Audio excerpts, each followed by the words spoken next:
Sunrise. Qué bueno es estar en la casa del Señor, amén. Y qué bueno es saber de que estamos en un sitio donde podemos adorar con nuestros corazones abiertos y recibir a todos con corazones y brazos abiertos. Pero vamos a pedir a los sugieres que pasen para recoger las ofrendas, y mientras estamos haciendo eso, quiero decirles que nuestros hermanos de Ecuador están sufriendo en este momento por disturbios que están ocurriendo en el país. ¿Por qué no nos unificamos en oración en este momento y oramos por nuestros hermanos ecuatorianos y nuestras hermanas ecuatorianas, para que Dios se mueva en esa nación y que Cristo pueda ser el centro de todo? Amén. Vamos a orar por las ofrendas y vamos a orar también por el Ecuador. Padre, bendice al dador alegre, provee a aquel Señor, aquella persona, Señor, que está luchando financieramente. Y te pido que multiplique, Señor, a todo aquel que da al 100 por 1, en el nombre de Jesús. Pero ahora, Señor, te pedimos que veas a nuestros hermanas y hermanas en Ecuador. Señor, que tú los cubras, que tú los protejas, Señor. Que tu Espíritu Santo, Señor, esté en sus vidas. Mira las vidas de los niños inocentes, Señor. Cuídalos, Padre. Y te pedimos, Señor, de que tu mano se vea en la nación de Ecuador. En el nombre de Cristo Jesús te lo pedimos, Señor. Y te damos gracias por tu amor. Y te damos gracias por todo lo que tú haces. Cúbrelo, Señor. Pon paz a nuestros hermanos de Ecuador, ecuatorianos que están aquí, Señor, que tienen familiares allá, Señor. Y permite, Señor, que sus familias sean protegidos, sus vecinos, Señor, que su nación sea protegida por tu poder. En el nombre de Jesús te damos gracias, Señor. Amén y amén. ¿Pueden pasar los sugieres?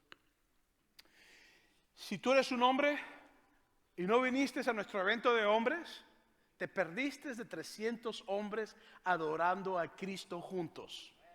Te perdiste de tremendos talleres increíbles. Pero ¿sabes de qué te perdiste también? De unas costillas de barbacoa exquisitas, mejores que los mejores sitios donde comes costillas. Así que no te puedes esperar en nuestros eventos. Te invitamos a que participes. Si hay evento de mujeres, de hombres, de todo lo que sea, tenemos que hacerlo juntos y va a ser una bendición para tu vida. Amén.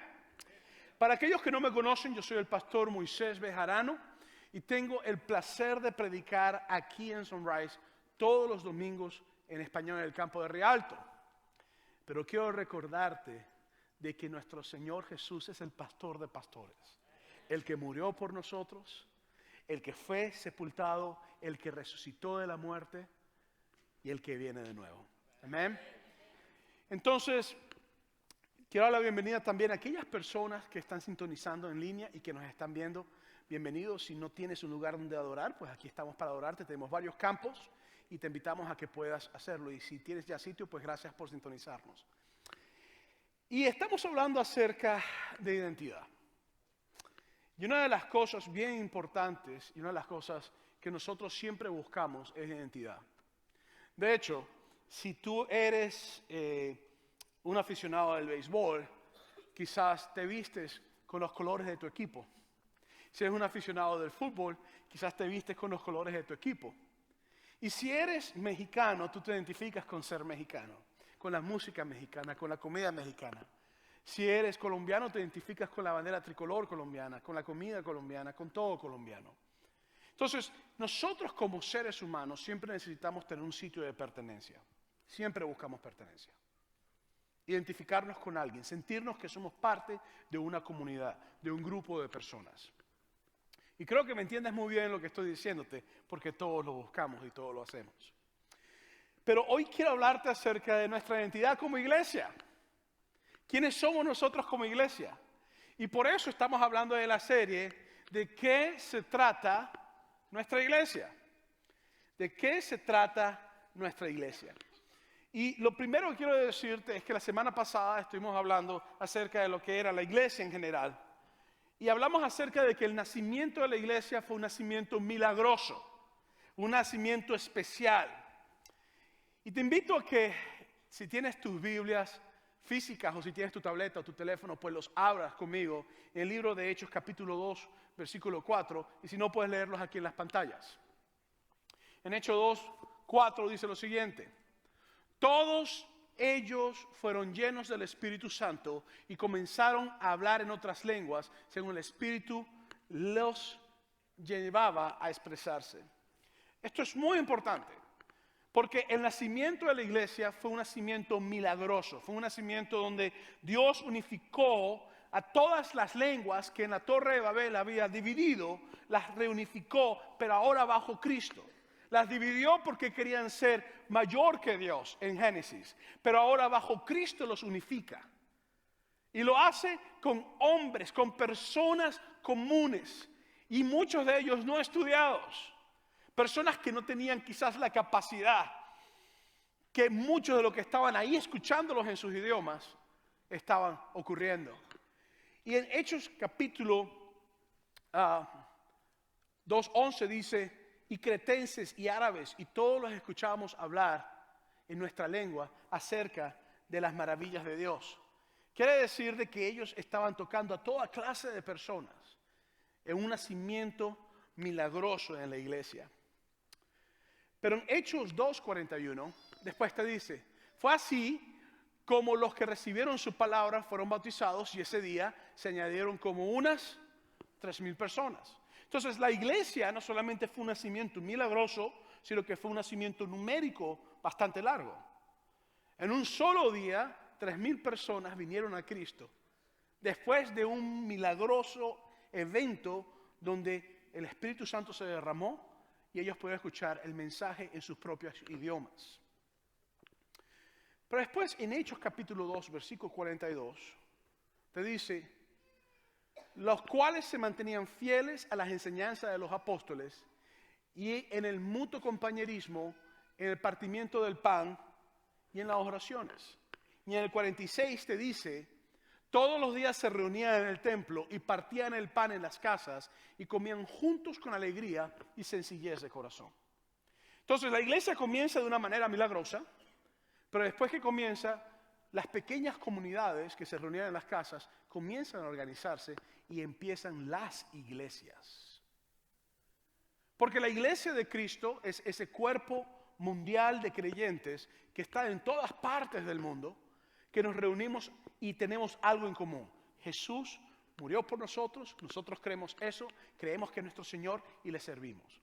Pero hay muchas iglesias que son parte de ese cuerpo. Y Sunrise, nuestra iglesia, es una de esas iglesias. Y eso es importante que lo entendamos. No somos la iglesia de Cristo, somos parte de la iglesia de Cristo que es mundial. Entonces, nuestra identidad en Sunrise es que nosotros somos parte de la iglesia mundial de Cristo. Pero cuando Sunrise fue establecida, hace muchos años atrás, nuestra iglesia estableció su propósito con 3 declaraciones principales. Y me gustaría que las repitieras conmigo en esta tarde, porque son muy importantes. La primera sería ser una persona. Dilo conmigo con toda confianza, no te preocupes porque está a tu lado, no se va a molestar contigo. Di conmigo, ser una persona. Edificar a una persona. Y traer a una persona. Ahora, nosotros tenemos una misión muy establecida. Y es honrar a la generación envejeciente mientras nosotros alcanzamos e involucramos a la generación emergente. Y por eso es que en Sunrise nosotros somos de todos colores, de todas naciones, de todas edades, de todos niveles sociales. Porque comprendemos que la iglesia de Cristo no debe tener límites. Nuestra identidad como iglesia necesita saber de que tenemos que ser una iglesia de brazos abiertos, de corazones abiertos. Que toda persona que llegue a este lugar comprenda que nosotros somos y vivimos por el poder del Espíritu Santo, por el amor de Cristo que nos demostró en la cruz del Calvario. Es sumamente importante que nosotros comprendamos esto. Y en los próximos 3 años nosotros tenemos la misión de alcanzar a la generación entre 19 a 39 años. Y lo vamos a hacer juntos. Queremos que todos trabajemos en lograr que nuestra iglesia alcance a la generación entre 19 o 18 a 39 años. Pero hoy quiero concentrarme en lo que sería ser una persona. Y la pregunta sería, ¿qué significa ser una persona que es fiel a Cristo? ¿Qué significa esto? Bueno, en los capítulos 3 y 4 de Hechos nos habla acerca de lo peligroso que era predicar el Evangelio en Jerusalén. Y los apóstoles estaban en Jerusalén, en medio de los líderes religiosos. Y en esos capítulos nos dice muy claramente también de que aproximadamente unas 500 personas tuvieron contacto con Jesucristo después de que Él murió por un periodo de 40 días. Entonces Jesús llega, resucita, se levanta de entre los muertos y Él se presenta como un grupo de 500 personas después de un periodo de 40 días y le da instrucciones de que se quede en Jerusalén hasta que venga la promesa del Padre. Y los manda a predicar el Evangelio y los manda a hacer en Jerusalén, en uno de los lugares más peligrosos de la tierra en aquel entonces para predicar. Pero en Hechos capítulo 3, versículo 1, nos dice algo bien interesante. Nos dice, un día Pedro y Juan subían juntos al templo. Eran las 3 de la tarde, es decir, el momento de la oración. Entonces Pedro y Juan, que eran muy buenos amigos, decidieron ir al templo como hacían todos los buenos judíos, que oraban en la mañana, oraban al mediodía y oraban en la tarde. Y mientras iban al templo, en el versículo 2 nos dice, y vieron allí a un hombre cojo de nacimiento. Déjame hacer pausa aquí. Esta declaración es muy importante, sumamente importante. Porque si tú nacías cojo en Israel, no podrías entrar en el templo. Y lo único que podías hacer era llegar a las puertas del templo solamente. Entonces imagínate tener que conformarte con simplemente estar sentado en las puertas del templo y tener que adorar a Dios fuera, porque la interpretación de los líderes judíos de la época no le permitía que él entrara. No solamente eso, sino que como hombre, su responsabilidad para con su madre, si su padre había muerto, era asegurarse de que ella tuviera cuidado. Y sus hermanas, asegurarse de toda la familia. Como hombre, ningún hombre que tuviera una hija le daría a su hija a una persona que fuera coja. Entonces, no es que simplemente era un paralítico que estaba sentado en el templo porque no tenía nada que hacer, sino que toda su vida estaba afectada en lo espiritual, en lo emocional y en lo religioso de tener que estar sentado frente al templo porque no tenía acceso a nada. Y mira lo que dice, y vieron allí a un hombre cojo de nacimiento. Todos los días era puesto en la entrada del templo, en la puerta llamada La Hermosa, para pedirle limosnas a los que entraban en el templo. ¿Por qué estaba pidiendo en las puertas del templo? Porque la gente religiosa son buenos dadores. Y él sabía eso. Porque él sabía eso, que las personas en el templo podían darle una buena limosna. Pero en el versículo 6 pasa algo bien interesante. Pero Pedro le dice, no tengo oro ni plata, pero lo que tengo te doy. En el nombre de Jesucristo de Nazaret, levántate y anda. Y este es el clásico caso de buenas noticias y malas noticias. Porque él no está esperando que le digan en el nombre de Jesucristo, levántate. Él lo que está esperando es que le den plata, porque él necesita mantenerse. Y lo único que podía hacer era eso, nadie lo iba a contratar, no tienen otra forma. Y recibe las malas noticias, no tengo oro ni plata, no te puedo dar nada. Pero entonces recibe las buenas noticias, en el nombre de Jesús de Nazaret, levántate y anda. Mira lo que dice el versículo 7. Y tomándolo de la mano derecha, lo levantó y al momento se afirmaron sus tobillos. ¿Qué hubieras hecho tú si tú fueras ese hombre?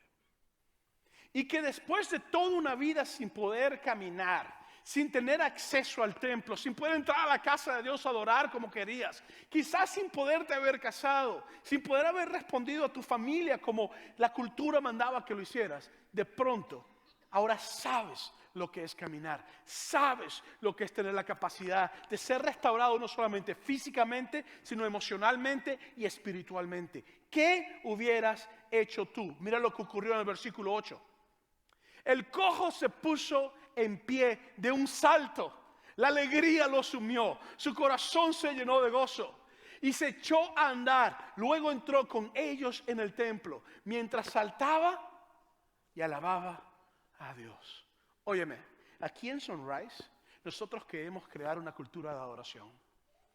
Nosotros queremos que cuando tú llegues por las puertas, es mi oración, que cuando tú entres por estas puertas, llegues con gozo, con alegría, con adoración. Y si llegaste cabizbajo porque hay un problema, que cuando salgas de aquí la presencia del Espíritu Santo te restaure, te dé fuerzas, te dé energías para seguir adelante. Que durante nuestra alabanza de oración tú puedas levantar tus manos. Si quieres cantar y botar todos los gallos que existen, no hay problema, bótalo con todo gozo. Todo está bien. Que puedas levantar y gozarte en la presencia del Espíritu Santo. Porque este cojo que no podía caminar, cuando por primera vez logró caminar, el gozo era tan grande y su corazón estaba tan agradecido a Dios que no podía parar de brincar, no podía parar de darle la gloria a Dios. Y esto es sumamente importante, que tengamos corazones de adoración a nuestro Señor, de entrega genuina a nuestro Dios.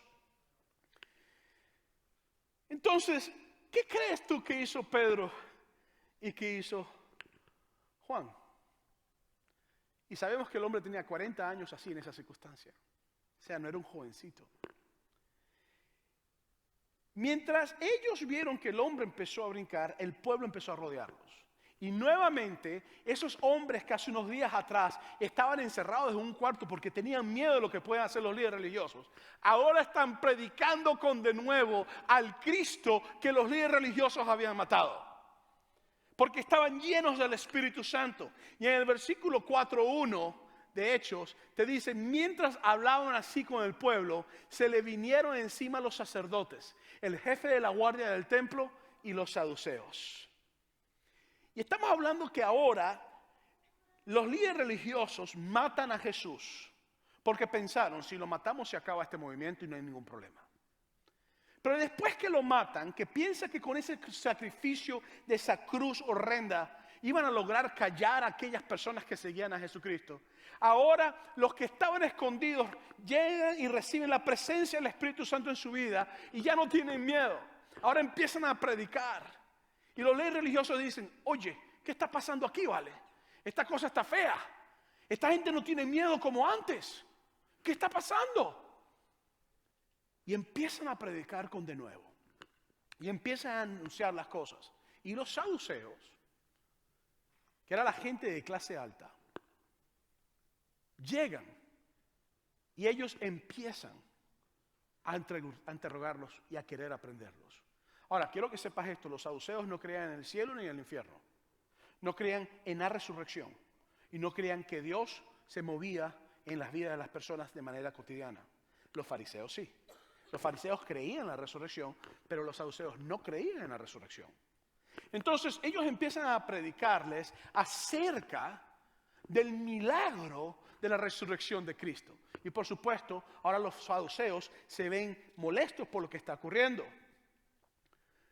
Y en el versículo 2, mira lo que dice. Estaban resentidos porque enseñaban y anunciaban la resurrección de entre los muertos, hablando acerca de los saduceos. Versículo 3 dice, así que los aprendieron y los echaron en la cárcel hasta el día siguiente porque ya era tarde. Entonces déjame poner todo este punto de vista.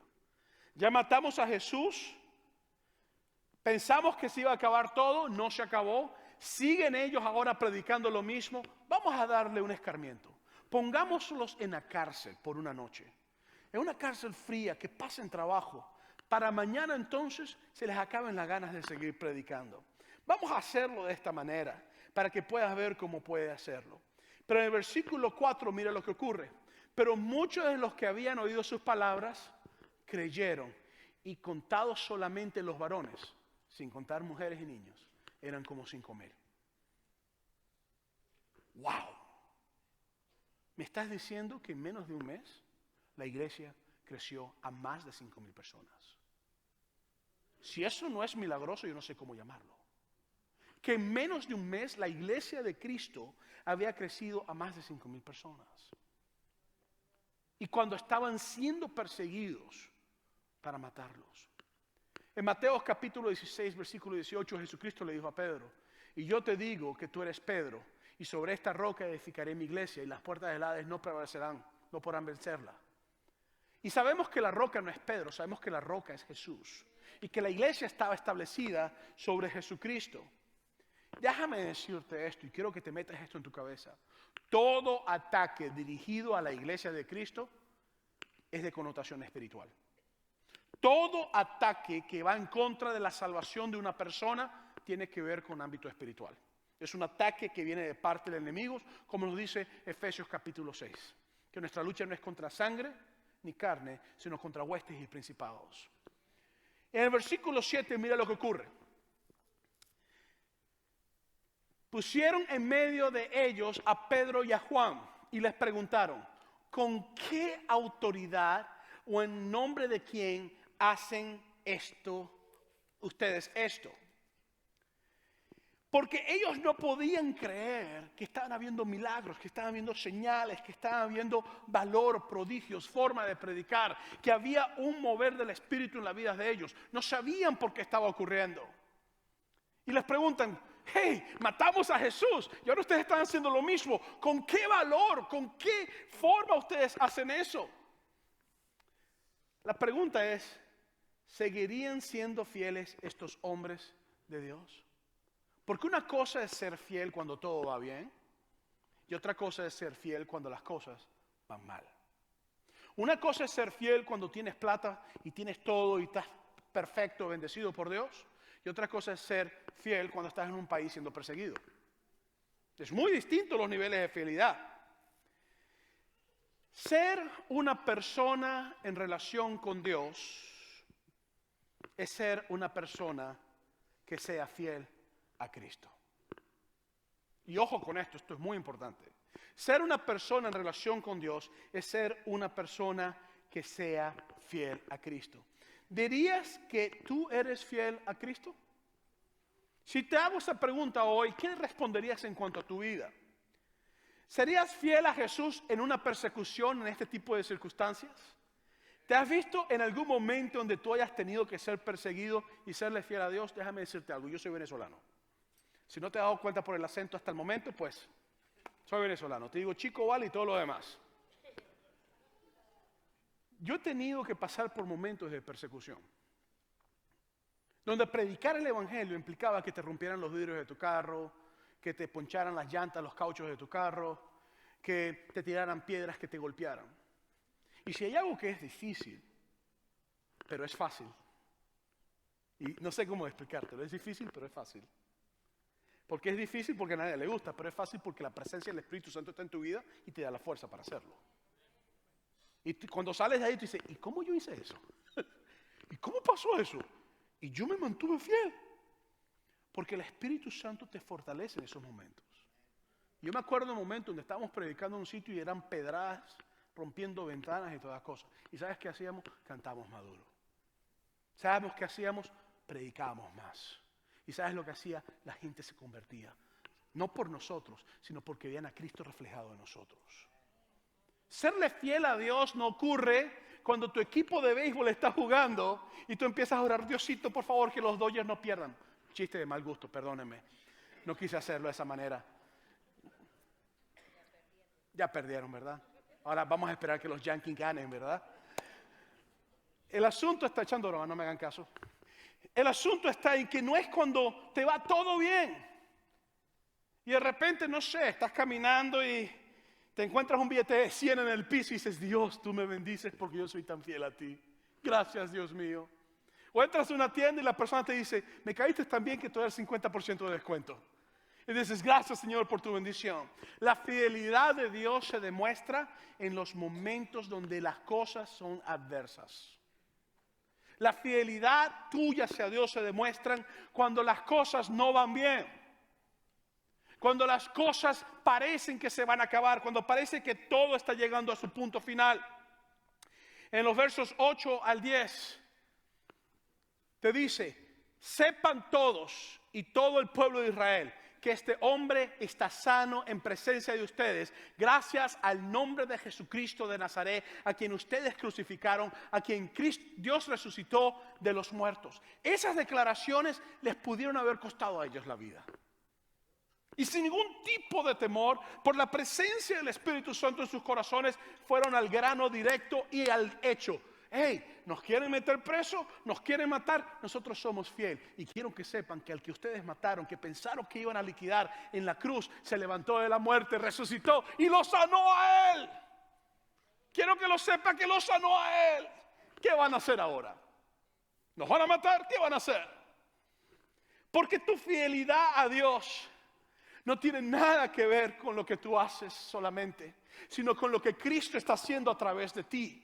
Tiene que ver con lo que ya Jesús hizo en la cruz. Y nosotros vemos eso en la presencia del Espíritu Santo. Nos sumergimos en su presencia y entramos entonces y comprendemos que es mejor serle fiel a Él que cualquier otra cosa. ¿Estás conmigo en esta mañana? ¿Puedo escuchar un amén? Entonces, ¿cómo ser uno que es fiel a Cristo? La primera cosa es: fija tus ojos en el Hijo de Dios. La forma de serle fiel a Cristo es: fija tus ojos en el Hijo de Dios. No te preocupes por aquellos que aparentemente tienen el poder. No te preocupes por aquellos que tienen poder para quitarte la vida. No te preocupes por las voces de la dirección que ellos te dan. No te desvíes por la dirección de sus voces. Cuando te digan no puedes hablar de Cristo, habla con denuedo. Cuando te digan no puedes ser este tipo de persona, hazlo con denuedo. Porque no son sus voces. Pon tu fe en Cristo y solo en Cristo Jesús. Todo comienza con una relación a Cristo y en Cristo. Mira, el Centro de Investigaciones Pew, que es un centro muy famoso aquí en los Estados Unidos, hizo una encuesta donde decía que el 70% de los norteamericanos o estadounidenses, y usted está aquí, por lo tanto usted en esta encuesta, dicen ser cristianos o se identifican como cristianos. Y ellos dicen que para estas personas ser cristiano, me imagino que sería: yo creo en Dios. Una relación con Cristo no es creer en Dios solamente o que existe un Dios. Una relación con Cristo es saber que Jesús, el que murió en la cruz del Calvario, es tu Señor, es tu Salvador. Y que tú lo dices públicamente y que tú lo confiesas y que en todo lugar que tú vas la gente sabe que Cristo está en ti. Y esto es muy importante. En el versículo 12 mira lo que dice: en ningún otro hay salvación, porque no se ha dado a la humanidad ningún otro nombre bajo el cielo mediante el cual podamos alcanzar la salvación.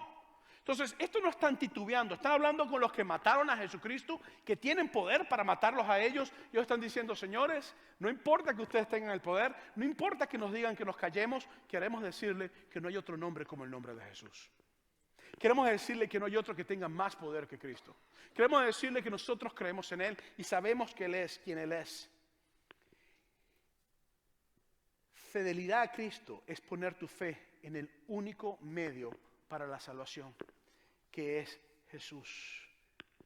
El versículo 13, mira lo que dice: al ver el valor de Pedro y de Juan y cómo sabían que ellos eran gente del pueblo y sin mucha preparación, se maravillaron al conocer que habían estado con Jesús. Déjame contarte la historia de un joven que tuve el placer de conocer. Tuve el placer de ser uno de sus pastores.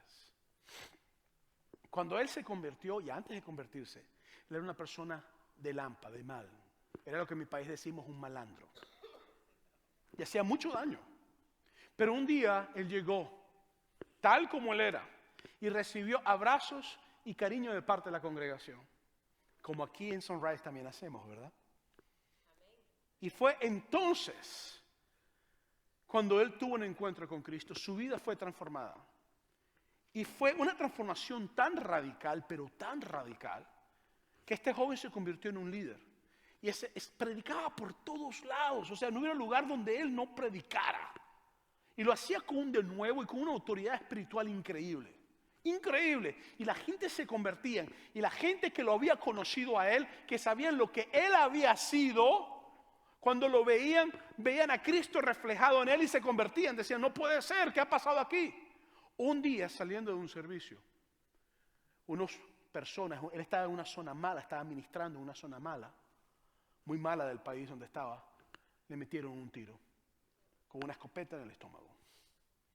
Me acuerdo cuando recibí la llamada Y me fui al hospital, y cuando llego al hospital están en huelga el hospital. Y pues tuve que hacer lo que usted hubiera hecho también. Me metí por la puerta de atrás por una ventana que había y brinqué. Porque en nuestros países cuando ese tipo de cosas ocurren, pues ocurren. ¿Qué hace uno, verdad? En los Estados Unidos no lo hago, pero allá lo hice.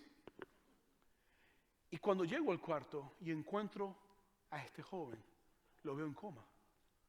Muy mal. Yo dije, se murió. Fue lo que pensé. Y por 2 días, él entraba y salía de la coma. Una cosa muy... que no hay explicación para esto. No le busque las 5 patas al gato que solamente tiene 4. Él salía y entraba. ¿Y sabes qué? Cuando él salía de la coma, ¿sabes lo que hacía? Le predicaba a las enfermeras y a los médicos. A la gente que estudiaba en el cuarto, les predicaba. De hecho, cuando él murió, que yo fui con la familia a ver, pues la familia lo identifica que sí, tal. Y van, el doctor me dice, hey, yo recibí a Cristo con él, necesito una iglesia, dirígeme a una iglesia. En su funeral se convirtieron más de 500 personas. Fundamos iglesias en su funeral. Fue una cosa increíble lo que pasó. ¿Sabes por qué? Porque él tenía una relación con Cristo. Y Cristo había tenido una relación con él. Ser una persona fiel a Cristo es una persona que es obediente a la palabra de Dios. Es una persona que ha conocido que la única forma de ser fiel es vivir para Cristo, tener una relación con Él, conocerle íntimamente, conocerle como Salvador y sobre todo ser obediente a la palabra de Dios. Por eso el segundo punto para una persona que es fiel a Cristo es llena tu corazón con la palabra de Dios. Tú no puedes seguir a Jesús si no llenas tu corazón con la verdad de Jesús. Empieza a llenar tu mente, tu alma, tu corazón, toda tu vida, tu casa, todo con la palabra de Dios. No tomes decisiones en base a tus pasiones, sino toma decisiones en base a lo que la palabra te dice. Y eso te hace fiel a Jesús, te lleva a su presencia y te permite comprender lo que el Señor quiere para ti. Mira lo que dice en Juan capítulo 15, versículos 18. Dice, si el mundo los aborrece, sepan que a mí me han aborrecido antes que a ustedes. Mira lo que dice el versículo 20. Acuérdense de la palabra que les he dicho, el siervo no es mayor que su Señor. Si a mí me han perseguido, también a ustedes los perseguirán. Si han obedecido mi palabra, también obedecerán la de ustedes. Mira lo que dice el versículo 27. Y ustedes también darán testimonio porque han estado conmigo desde el principio. Jesús te dijo que nosotros te íbamos a pasar por momentos de adversidad. Y es en los momentos de adversidad donde realmente tu fidelidad a Dios se comprueba. Cuando tu corazón está lleno de la palabra, en el momento de la adversidad, la palabra viene a tu mente, entra en tu corazón y actúas en la fidelidad que Dios te ha llamado a actuar. Y esto es sumamente importante porque es lo que nos permite a nosotros a vivir en Cristo Jesús. Después en el versículo 18 de Hechos 4, mira lo que dice. 2, perdón. En esos días derramaré de mi espíritu sobre mis siervos y siervas y también profetizarán. En otras palabras, Dios derramado de su Espíritu Santo para darte las fuerzas a ti a mantenerte fiel a Cristo Jesús, a servirle, a llenarte con su palabra. En el versículo 19 y 20 de Hechos 4, mira lo que te dice. Pero Pedro y Juan le respondieron, porque los tenían contra la pared, hombre. Los querían matar. Y mira lo que ellos dijeron. Juzguen ustedes. ¿Es justo delante de Dios obedecerle a ustedes antes que a Él? Porque nosotros no podemos dejar de hablar acerca de lo que hemos visto y oído. En otras palabras, señores saduceos, señores fariseos, señores escribas, señores líderes religiosos, con todo el respeto que ustedes se merecen, nosotros servimos a un Dios vivo y no podemos dejarlo de servir. Estamos aquí a serle fiel a Cristo, nos maten o nos dejen vivos. Porque mi fidelidad no depende de mi vida, depende de la vida de Cristo en mí. Mi fidelidad no depende de lo que ustedes hagan, depende de lo que Cristo ya hizo por mí. Mi fidelidad no depende de lo que ustedes piensan, depende de lo que Dios piensa de mí. Mi fidelidad no importa de lo que ustedes quieran hacer con nosotros, es que si me matan voy con Cristo y si vivo sigo predicando a Cristo. Mi fidelidad depende del Espíritu Santo en mi vida y de la obediencia a la palabra de Dios. Y esto es importante que lo entendamos, sumamente importante que lo entendamos. En 1 Corintios capítulo 15, versículo 2 dice: por medio de este evangelio serán salvados, siempre y cuando retengan la palabra que les he predicado. De no ser así, habrán creído en vano. Y Dios te hace saber a ti, me hace saber a mí, que nosotros tenemos la palabra de Dios que es fidedigna. Y el tercer punto para ser una persona fiel a Dios es ser una persona en comunidad. Necesitas vivir en comunidad. Necesitas congregarte. Necesitas pertenecer al cuerpo de Cristo. Entonces, el tercer punto es: encuentra a tu gente en la familia de Dios. Encuentra a tu gente en la familia de Dios. Si tú encuentras a tu gente en la familia de Dios, va a ser una bendición. Hey, ¿tú sabes por qué este joven se convirtió? Porque escuchó el mensaje de Cristo. Pero ¿sabes por qué se convirtió? Porque sabiendo él quién él era, y sabiendo lo que él hacía, y sabiendo el mal que él hacía, encontró a una iglesia que lo recibió con brazos y corazones abiertos.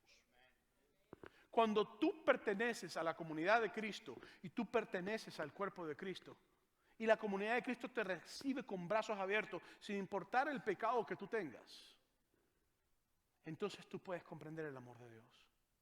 Pero si la iglesia te recibe con brazos cerrados, ¿cómo vas a escuchar el mensaje?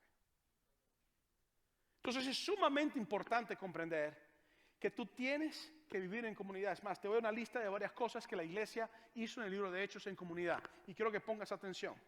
Primero que nada, la iglesia que comenzó en el libro de Hechos, en Hechos 2:1, se inició en comunidad.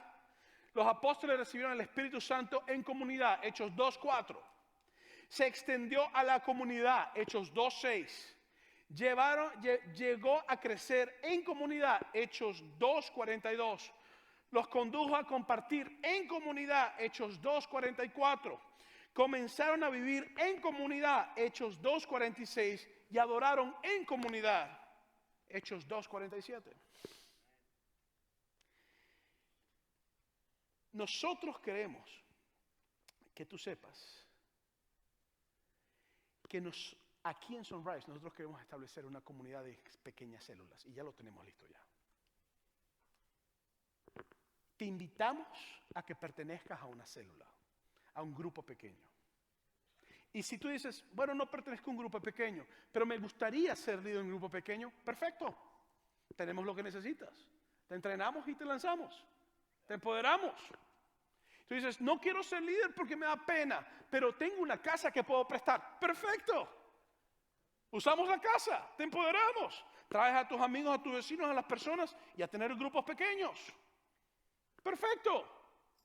¿Por qué? Porque la iglesia tiene que vivir en comunidad. Encuentra a tu gente dentro de la familia de Dios. Encuentra a tu gente dentro de la familia de Dios. Y esto es muy importante que nosotros los entendamos. Por eso, para nosotros poder ser la gente o ser una persona fiel a Cristo, fija tus ojos en el Hijo de Dios, sobre todas las cosas. Obedece la palabra de Dios, llena tu corazón con la palabra de Dios. Y por último, encuentra a la gente dentro de la comunidad de Dios y pertenece a la comunidad de Dios. No dejes de congregarte, no dejes de participar, únete a una célula, dirige una célula, abre tu casa para una célula, invita a tus vecinos, invita a tus amigos, invita a tus familiares. Y ahí está la página de internet. Si tú quieres tener tu célula o pertenecer a una célula, ahí tienes la página de internet. Está en inglés, no se preocupen, que estamos trabajando todo en español ahora para ustedes dentro de poco.